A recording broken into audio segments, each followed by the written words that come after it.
नमस्कार विद्यार्थी मित्रों, आजना विडियो लेक्चर में आपनु स्वागत है। मित्रों, आज आप एक सरस मजानो अने नानो एवो टॉपिक जेनु नाम है बळनो आघात। तो बळनो आघात कोने कहेवाय? बळनो आघात समजवा माटे आपणे एक दीवालनु एक्जाम्पल लईए। धारो के आ एक दीवाल लईए, आ दीवाल ने ध्यान में लईए। आ दीवाल हारे आपणे एक दड़ानी અથડામણ करवानी छे। धारो के आपणे आ एक क्रिकेटनो दड़ो ध्यान में लईए। आ दड़ानु दड़ लई लऊं एम तो प्रारंभ में वी जेटला व्यक्ति तमारे एने दीवाल तरफ फेंकवानो छे। केटला व्यक्ति? वी जेटला व्यक्ति। एटले प्रारंभ में एनु वेगमान केटलुं थाय? तो के आपणे गणવું હોય तो P बराबर सूत्र छे m * v। प्रारंभ में धारो के एनो वेग v1 होय तो एनु वेगमान शुं थाय? p1। पान बराबर मावो। શું કરવાનું છે? તો કે આ દિવાલ સાથે આ દડાની આપણે અથડામણ કરવાની છે ને અથડામણ કરવા માટે આપણે આ દડાને છે દિવાલ તરફ ફેંકીએ। એટલે આ દડો છે દિવાલ હારે અથડાશે ને અથડાશે ત્યારબાદ આ દડો છે આ દિશામાં જતો રહેવાનો। તો હવે અંતમાં જો તમારું વેગમાન ગણવું હોય તો અંતમાં વેગમાનને હું કીધું p2। પ્રારંભમાં વેગમાન આ દિશામાં હશે, અંતમાં એનું વેગમાન આ દિશામાં હોય। જે દિશામાં વેગ હોય એ જ દિશામાં એનું વેગમાન હોય। तो अंत में दड़ो से कंईक अहींया छे। तो अंत में जो तमारे एनुं वेगमान गणवुं होय तो सूत्र शुं छे? P2 बराबर m * v2। तमने खबर छे दड़ानुं दळ तो बदलावानुं नथी, वेग बदलाय एटले वेगमान बदलाशे। हवे मारे समजाववानुं तमने आ छे के तमे विचारजो के ज्यारे दड़ो गति करतो करतो करतो तारे दीवाल हारे અથડાશે त्यारे आ दड़ो छे ए दीवाल उपर बळ लगाडशे અને દીવાલ છે દડા ઉપર બળ લગાડતી હોય।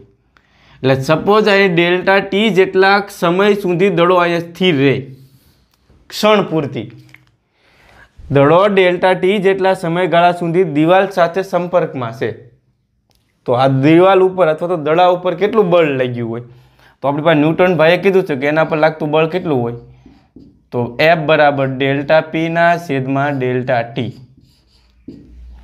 डेल्टा पी एटले दड़ाना वेगमानमां थतो फेरफार, डेल्टा टी एटले शुं तो के दीवाल अने दड़ानो संपर्क समय, अने एफ एटले शुं तो के एना पर लागतुं बळ। तो जेटला समय सुधी अहींया संपर्कमां छे ने एटलो समय सुधी बळ लागतुं होय तो आटलुं बळ लागतुं होय न्यूटनना गतिना बीजा नियम मुजब। तो डेल्टा पी ने सूत्रनो करता बनावी गयो तो डेल्टा पी = शुं आवे? F * delta T. तो आज वेगमाननो फेरफार थाय छे ने, प्रारंभमां वेगमान p1 हतुं अने संपर्कमां आव्या बाद एनुं वेगमान p2 थाय। तो आ बंनेनो जे फेरफार थाय छे ने ए फेरफारने शुं कहेवामां आवे छे? बळनो आघात। तो बळनो आघात एटले बीजुं कांई नहीं, पदार्थना वेगमानमां थतो फेरफार। तो आने शुं कहेवामां आवे छे? बळनो आघात। तो बळना आघातनुं सूत्र याद रही जाय, बळनो आघात बराबर शुं आवशे क्यो? तो के वेगमान में थतो फेरफार अने वेगमान में थता फेरफारनुं सूत्र शुं आवशे? एना उपर लागतुं बळ गुणिया संपर्क समय डेल्टा टी। तो हूँ बळना आघातनी व्याख्या बोलूँ। एक तो तमे बे रीते व्याख्या बोली शको। एक तो तमे आ रीते कही शको के पदार्थना वेगमान में थता फेरफारने बळनो आघात कहेवामां आवे। अने टेक्स्ट बुक में तमारे आ व्याख्या आपी के पदार्थ उपर लागतुं बळ अने बळ जेटला समय सुधी लागे ई समयना गुणाकारने बळनो आघात कहे छे। व्याख्या बनावता आवडशे। पदार्थ उपर लागतुं बळ अने बळ जेटला समय सुधी लागे ई समयनो तमारे गुणाकार करवानो ने ई गुणाकारने शुं कहेवाय? बळनो आघात कहे छे। पदार्थ उपर लागतुं बळ अने ते जेटला समय सुधी लागे छे ई समयना गुणाकारने बळनो आघात कहे छे। तो आपणे एनी व्याख्या लखवी तो शुं आवशे? पदार्थ पर लागतुं बळ अने ते जेटला समय सुधी लागे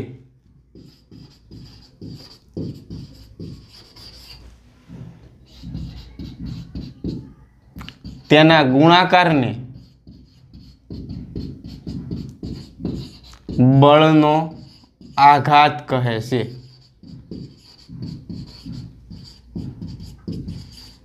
अथवा पदार्थना वेगमानमां थता फेरफारने शुं कहेवाय? बळनो आघात कहे छे। બળનો આઘાત છે ને એ સદિશ રાશિ છે, યાદ રાખજો, લખી નાખીએ આપણે, તે સદિશ રાશિ છે.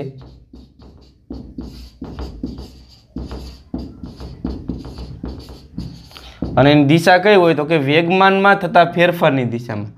વેગમાનનો ફેરફાર ધન દિશામાં હોય તો બળનો આઘાત ધન દિશામાં હશે, અને વેગમાનમાં થતો ફેરફાર ઋણ દિશામાં હોય તો બળનો આઘાત ઋણ દિશામાં હોય.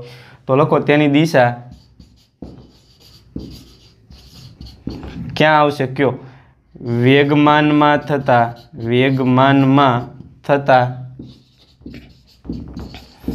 ફેરફારની દિશામાં હોય છે. આટલું ક્લિયર થયું. પછી બળના આઘાતનો એસઆઈ એકમ કહે તો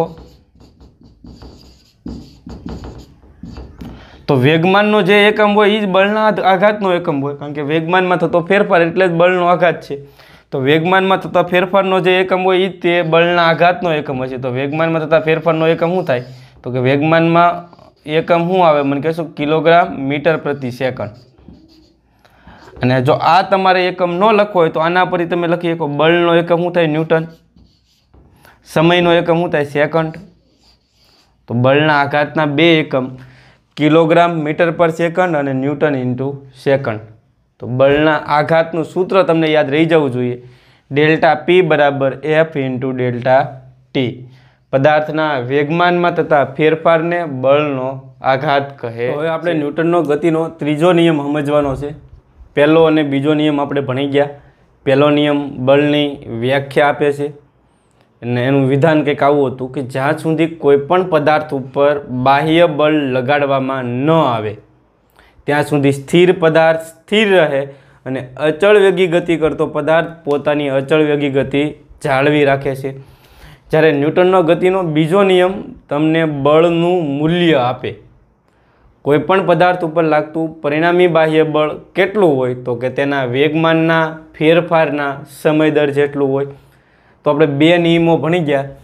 ત્યાર પછી ન્યૂટનનો ગતિના ત્રીજા નિયમની વાત કરીએ. અને ત્રીજો નિયમ સમજવા માટે આપણે એક દિવાલ અને દડાનું ઉદાહરણ ધ્યાનમાં લઈએ. તો આને હું દિવાલ કહી દઉં, બરાબર. આ દિવાલ ધ્યાનમાં લ્યો, ને અહીંથી આપણે એક દડાને પકડીને ફેંકવાનો છે. દિવાલને બી નામ આપી દો અને દડાને એ નામ આપી દો. હવે જ્યારે તમે દડાને પકડીને દિવાલ તરફ ફેંકો એટલે સ્વાભાવિક છે દડો છે એ દિવાલ તરફ ગતિ કરવાનો. ધીમે ધીમે ધીમે ધીમે દડો ગતિ કરતો કરતો દિવાલ હારે અથડાય. હવે જેવો જ દડો દિવાલ સાથે અથડાય ને એટલે આ દડો છે ને એ દિવાલ ઉપર બળ લગાડે. દડો દિવાલ હારે અથડાણો એટલે આ દડો શું કરશે? દિવાલ ઉપર બળ લગાડશે. એટલે દડા વડે દિવાલ ઉપર લાગતું બળ કઈ દિશામાં હોય? આમ હોય.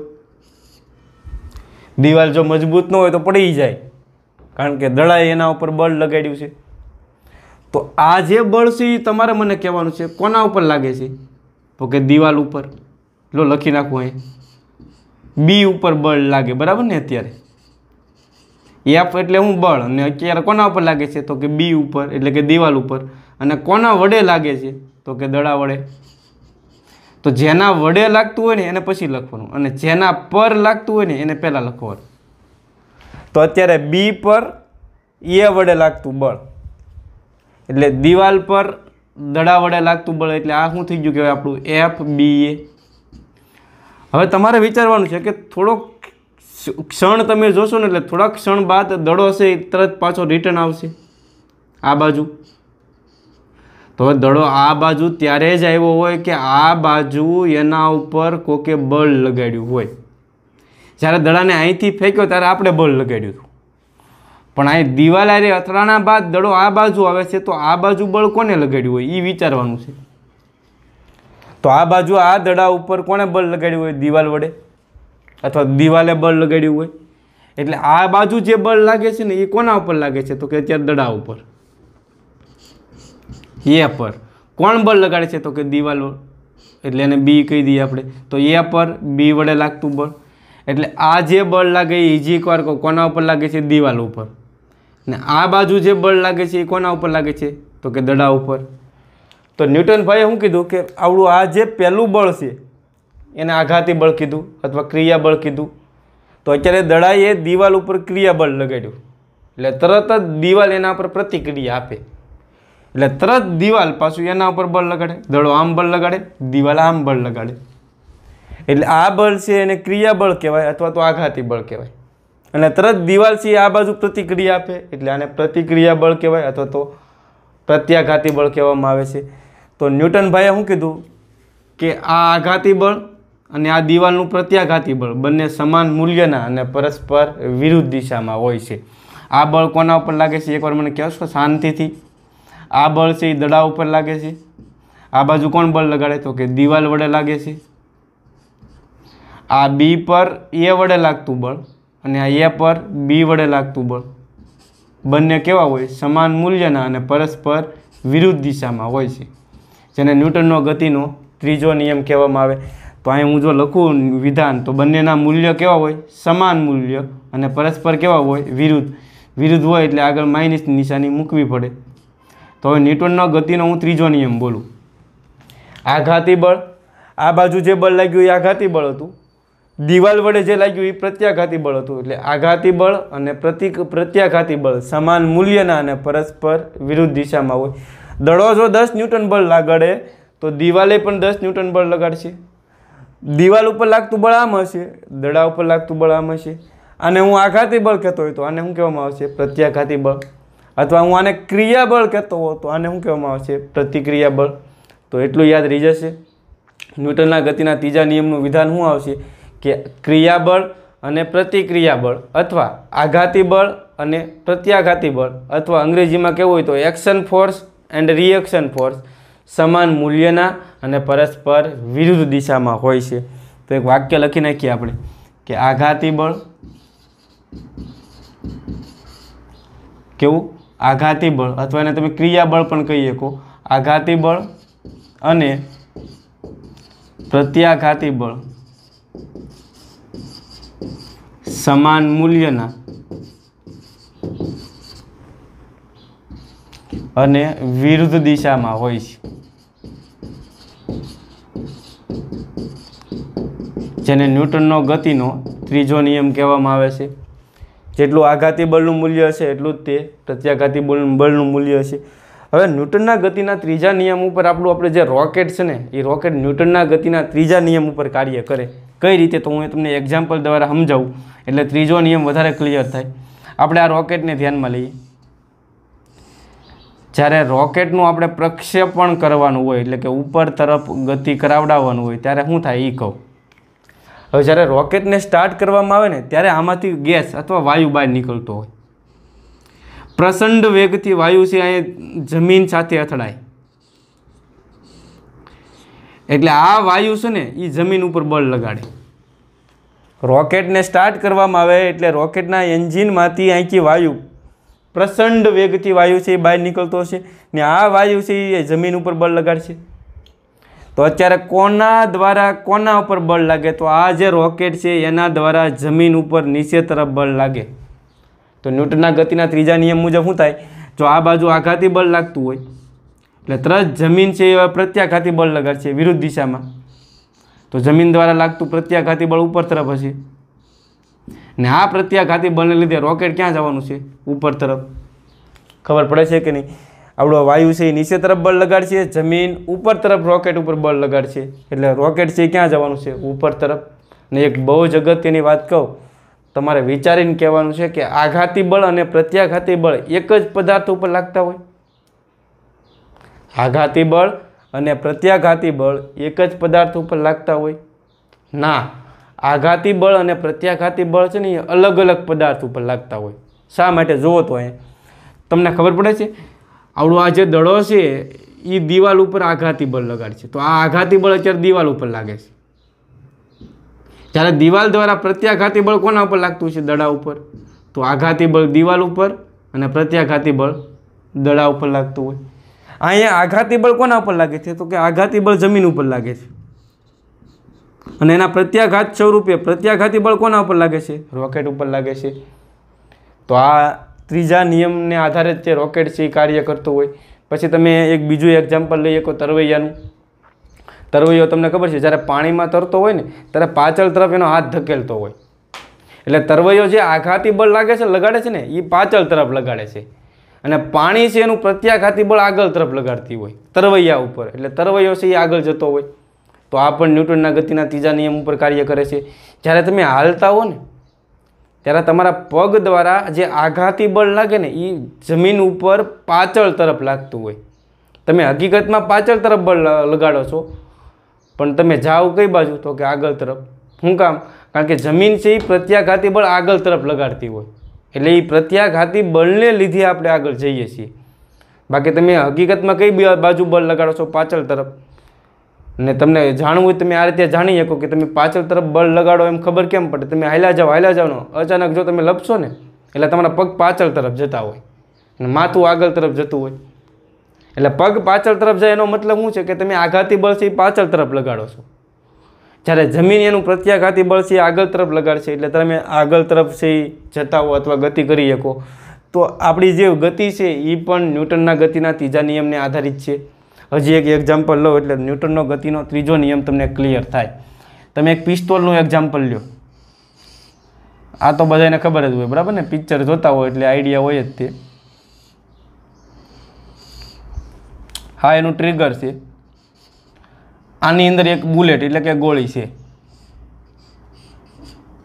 બરાબર? આપણે આ જે પિસ્તોલ છે એને એ કહી દઈએ અને આ બુલેટને બી કહી દઈએ. આવી કંઈક રચના હોય. હવે જેવું તમે ટ્રિગર દબાવશો ને એટલે આવડી આ જે પિસ્તોલ છે એ બુલેટ ઉપર બળ લગાડશે. એ કઈ બાજુ લગાડશે? તો કે આ બાજુ. તો આ જે બળ છે એ કોના પર લાગે? તો કે બુલેટ ઉપર એટલે કે બી ઉપર. કોના દ્વારા લાગે? તો કે પિસ્તોલ દ્વારા. પિસ્તોલને હું પી કહી દઉં. એટલે આ ગોળી છે એ આગળ તરફ જશે. જેટલું પિસ્તોલ છે એ ગોળી ઉપર બળ લગાડે ને એટલું જ ગોળી છે એ પિસ્તોલ ઉપર પાછળ તરફ બળ લગાડશે, જેને પ્રત્યાઘાતી બળ કહેવાય. આઘાતી બળ બુલેટ ઉપર લાગે છે, પ્રત્યાઘાતી બળ પિસ્તોલ ઉપર લાગે છે. એટલે જેવી જ ગોળી આગળ જાય ને એટલે પિસ્તોલ પાછળ તરફ ધકેલાતી હોય. પાછળ તરફ શું કામ ધકેલાય?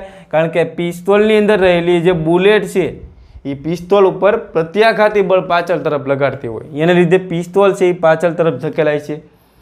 તો એટલું ક્લિયર થયું. તો કુદરતની અંદર એકલા બળનું અસ્તિત્વ નથી. જો એક બળ આઘાતી હોય તો એની પાછળ પ્રત્યાઘાતી બળ હોય ને હોય જ તે. તમે એક તમારું જ એક્ઝામ્પલ લઈ લો. તમારી સામે કોઈ વ્યક્તિ ઊભી છે ને હળવેક દિન તમે ધોલ મારો એટલે કે કોઈ ક્રિયા કરો તો સામે તમને પ્રતિક્રિયા મળવાની જ છે તમારા ગાલ ઉપર, બરાબર ને? એટલે કે જો આઘાતી બળ લગાડો તો પ્રત્યાઘાતી બળ લાગે જ તે. ને એનું ઈજી એક એક્ઝામ્પલ લેવું એટલે લઈએ કે ઝાડ નીચે ઊભેલા તમે ઊભા રહ્યો ને ઉપર એક વાંદરો હોય અને વાંદરાને તમે પથ્થર ફેંકો એટલે કે તમે ક્રિયા કરો તો વાંદરો સામે પ્રતિક્રિયા આપે જ તે. એટલે એવું વિચારી શકાય કે કુદરતમાં એકલા બળનું અસ્તિત્વ નથી. એક જો આઘાતી બળ હોય તો પાછળ પ્રત્યાઘાતી બળ હોય ને હોય જ તે. એક અહીંયા આઘાતી બળ હોય તો પાછળ પ્રત્યાઘાતી બળ હોય ને હોય જ તે.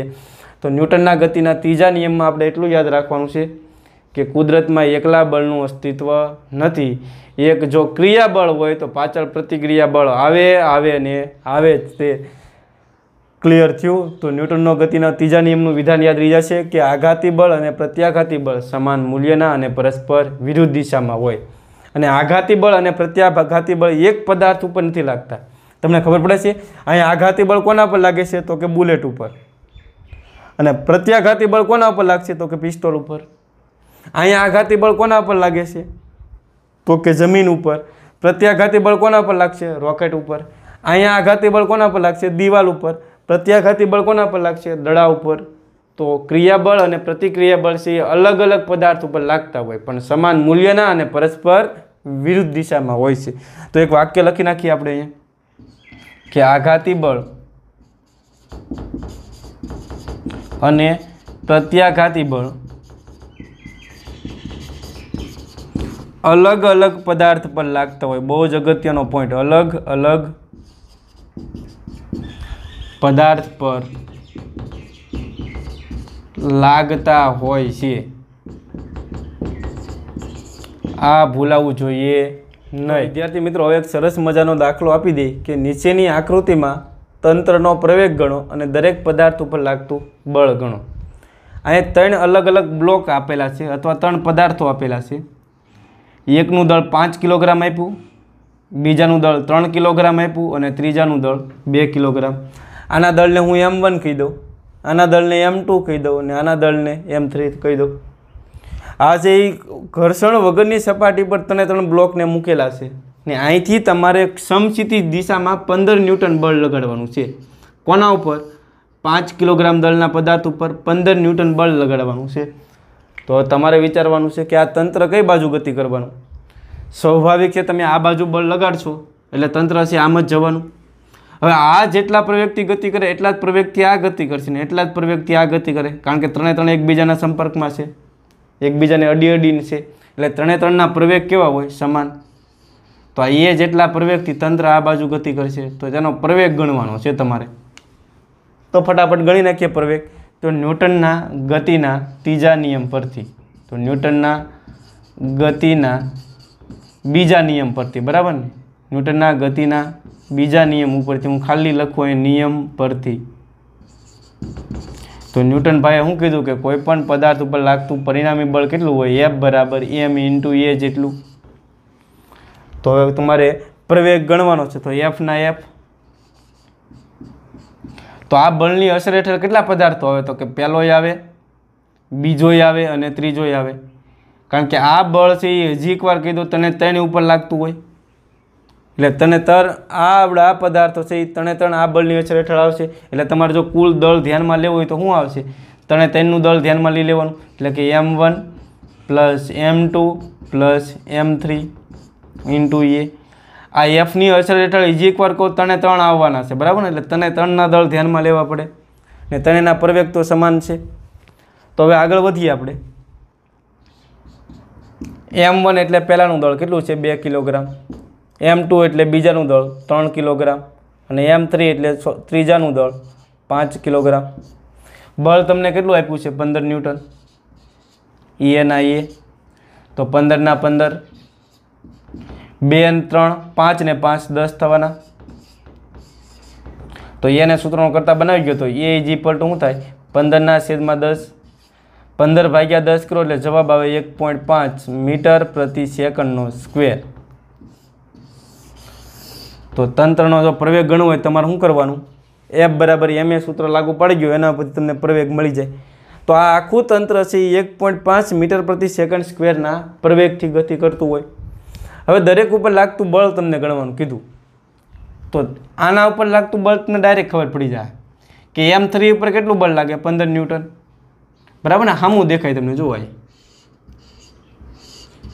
એ કેટલું લાગતું હોય? 15 ન્યૂટન. એટલે તમારે લખવું એટલે લખી શકો કે 5 કિલોગ્રામ દળના